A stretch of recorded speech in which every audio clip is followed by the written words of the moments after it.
Muli namang idinaan sa protesta ng iba't ibang grupo ang panawagang malinaw na aksyon ng pamahalaan upang solusyonan ang krisis sa langis. Git ng grupo ang pagbasura sa oil deregulation law at ang pagsuspinde sa excise tax at VAT sa petrolyo. Narito ang report ni Val Gonzales.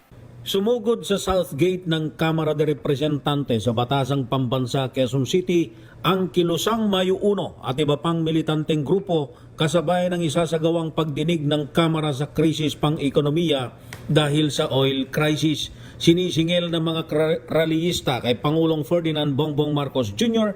ang malinaw na aksyon upang ibasura ang oil deregulation law at suspindihin ang pagpapataw ng excise tax sa langis sa gitna ng patuloy na pagsipa ng presyo ng petrolyo. Gihit ng grupo, tapos na ang Semana Santa ngunit patuloy pa rin anila ang kalbaryo ng mamamayan. Hindi anila sapat ang 20 pesos kada kilo ng bigas na hindi naman accessible sa lahat dahil kinakailangan pang pumila ng gabi sa mga kadiwa center. Gihit ng grupo, hindi panandali ang ayudang kailangan sa mataas na presyo ng gasolina.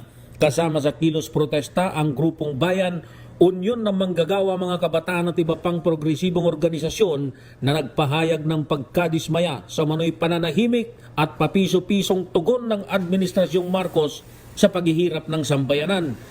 Sa darating na 1 ng Mayo, Labor Day, ay hinihikayat ng grupo ang mga manggagawa na lumabas at tilingin sa mga mambabatas at sa gobyerno ang 1,200 peso wage hike sa buong bansa. Inabot ng 30 minuto ang kilos protestang ito ng iba't ibang grupo na naging tahimik naman at gwardyado ng mga tauhan ng Quezon City Police District.